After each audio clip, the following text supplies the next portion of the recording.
Hello friends. एक बड़ा common question अक्सर मैंने सुना है कि why to invest in real state.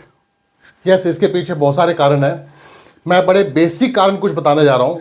और इट इज़ ट्रू कि एक टाइम था जब रियल एस्टेट को थोड़ा सा अनऑर्गेनाइज, अनसेफ, रिस्की सेक्टर माना जाता था, क्योंकि ये फैक्ट भी है कि कुछ इस सेक्टर में फंड्स की इन्वॉल्वमेंट बहुत ज़्यादा होने की वजह से फ्रॉड्स, स्कैम्स, डिस्प्यूट्स सबसे ज़्यादा हुआ करते थे। But since the implementation of real estate regulation and development act, एक नई अथॉरिटी जिसको हम रेरा बोलते हैं, रियल एस्टेट रेगुलेटरी अथॉरिटी, वो एग्जिस्टेंस में आई, जिसके आने से इस सेक्टर में काफ़ी ट्रांसपेरेंसी आई है। ये सेक्टर काफ़ी ऑर्गेनाइज्ड हो चुका है, क्योंकि आज रेरा के अंडर जो बायर का पैसा है वो सेफ है। क्योंकि बायर जब पैसा इन्वेस्ट करता है तो वो डायरेक्ट बिल्डर को नहीं जाता है, वो एक एस्क्रो अकाउंट में जाता है, और जैसे जैसे बिल्डर की डेवलपमेंट होती है उसी के अकॉर्डिंग उसको पैसा रिलीज होता है। एंड मोर ओवर, पहले बिल्डर्स बहुत कमिटमेंट्स करते थे, शायद ही उस कमिटमेंट को पूरा करते थे। फॉर एग्जांपल, पहले नॉर्मली उनके कमिटमेंट्स होती थी कि 4 to 5 ईयर्स में प्रोजेक्ट डिलीवर हो जाएगा, बट शायद ही कभी होता था। इवन आज की डेट में भी उस टाइम के आप देखोगे तो बहुत सारे प्रोजेक्ट आज भी पेंडिंग पड़े होंगे। लेकिन आज बिल्डर को पहले से रेरा के अंदर एक टाइम फ्रेम, एक टाइम लिमिट डिक्लेयर करनी पड़ती है कि इस टाइम फ्रेम के अंदर उसका प्रोजेक्ट कंप्लीट हो जाएगा, and he has to abide by that.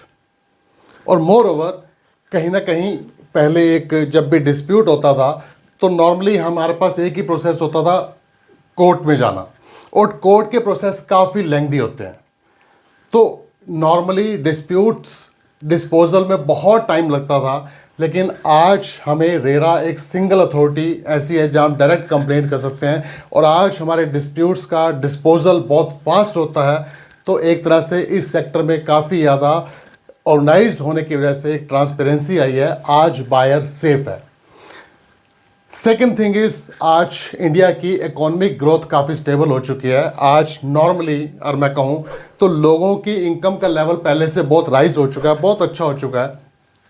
और जब भी इकोनॉमिक ग्रोथ अच्छी होती है, लोगों की जेब में पैसा ज़्यादा आता है, तो अनडाउटली वो इन्वेस्ट करना चाहते हैं। और जब मैं इन्वेस्टमेंट की बात करता हूँ तो ज़्यादातर लोगों की पहली पसंद होती है रियल एस्टेट। उसके पीछे वजह क्या है कि अगर आपने एक मैस्लोज नीड हायरार्कीज थ्योरीज कभी समझी हो, या मैं उसको थोड़ा एक्सप्लेन करता हूँ, उसके अलग 5 लेवल हैं। बट बेसिक 2 जो लेवल हैं कि इंसान की सबसे नीड्स, बेसिक नीड्स क्या होती हैं, तो सबसे पहली होती है physiological needs. Physiological needs means हमारी सर्वाइवल के लिए रोटी, कपड़ा और मकान, ये पहली नीड होती है हर इंसान की। उसके बाद सेकेंड नीड आती है सेफ्टी नीड्स, कि हम सब लोग सेफ्टी चाहते हैं अपने लिए, अपने परिवार के लिए। और कहीं ना कहीं मैं अगर बात करूं रियल एस्टेट की, तो ये पहली जो इंसान की 2 बेसिक नीड्स हैं, दोनों रियल एस्टेट से हमारी फुलफिल होती हैं। हम ज़्यादा सेफ फील करते हैं, एक कॉन्फिडेंस बिल्डअप होता है, और हम लाइफ में ज़्यादा आसानी से ग्रो कर पाते हैं। एंड मोर ओवर, एक बहुत बड़ा कारण और भी है कि आज के जो मिलेनियल्स हैं उनका इंक्लिनेशन रियल एस्टेट में ज़्यादा हो गया है। प्री कोविड एक कुछ सर्वेस की रिपोर्ट ये कहती है कि ज़्यादातर मिलेनियल्स कोविड से पहले रियल एस्टेट में इन्वेस्ट करना बहुत प्रेफरेंस या प्रायोरिटी नहीं मानते थे, कि उनको लगता था कि उनको फ्लेक्सिबिलिटी चाहिए। कि ज़्यादातर मिलेनियर्स आज की डेट में देखेंगे तो पहले एक दौर होता था जब एक इंसान एक कंपनी ज्वाइन करता था और लगभग पूरी लाइफ उसकी उस कंपनी में निकल जाती थी। बट आज की डेट में ऐसा नहीं है। आज हम बहुत आसानी से, बहुत जल्दी से कंपनी स्विच ओवर करते रहते हैं, जॉब स्विच ओवर करते रहते हैं, और उसकी वजह से मे बी कंपनीज तो हम चेंज करते ही हैं, मे बी लोकेशन भी चेंज हो जाए, शहर भी छोड़ना पड़ जाए। तो उस केस में हमारी आमतौर पे फ्लेक्सिबिलिटी जो है वो कहीं हिंडर होती थी। अगर हम प्रॉपर्टी एक जगह पे ले लेंगे तो हम बाउंड हो जाते थे। तो ज़्यादातर मिलेनियर्स की चॉइस होती थी कि yes, rented house is better, कि जहाँ भी जाएंगे एक रेंटेड हाउस लेंगे, अपने आप को बाउंड क्यों करना। लेकिन कोविड के दौरान एक चैलेंज लगभग सभी ने फेस किया, बहुत अनसेफ, और ख़ास करके रेंटेड हाउस में जो लोग रह रहे थे उनके पास रेंट पे करने को है या नहीं है, उनके पास जॉब बची है नहीं बची है। लेकिन उन्होंने कहीं ना कहीं उस जो स्टेज में स्ट्रगल किया, काफ़ी लोगों को तो होम टाउन भी जाना पड़ा इसकी वजह से, वापस छोड़ के सब कुछ। तो उसके बाद से ये ट्रेंड बदल गया है। आज जो पोस्ट कोविड सर्वेज हैं वो ये कहते हैं कि मिलेनियल्स का झुकाव इस सेक्टर में बढ़ गया है।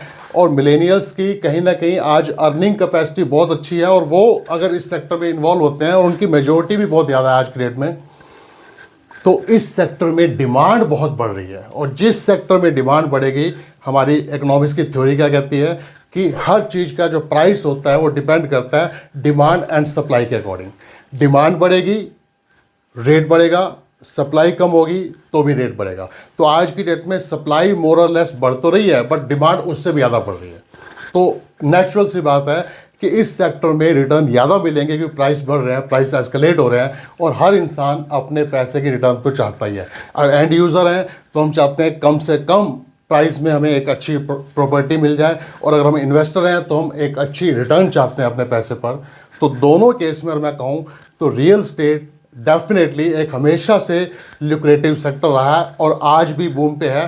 तो डेफिनेटली आई वुड से कि रियल स्टेट में इन्वेस्ट करना अनडाउटली बेस्ट ऑप्शन या बेस्ट अपॉर्चुनिटी हो सकती है, और खास करके आज के दौर में तो और भी ज़्यादा अच्छी अपॉर्चुनिटी है। So my best wishes to all of you. Thank you. Please इस वीडियो को लाइक और शेयर कर दीजिए, और इस चैनल को सब्सक्राइब कर दीजिए। मैं ऐसी वीडियोज़ और लाता रहूँगा। और अगर आप कोई प्रॉपर्टी सेल या परचेज करना चाहें या कंसल्ट करना चाहें तो प्लीज़ नीचे दिए हुए नंबर्स पे कांटेक्ट कर सकते हैं। My best wishes. Thank you.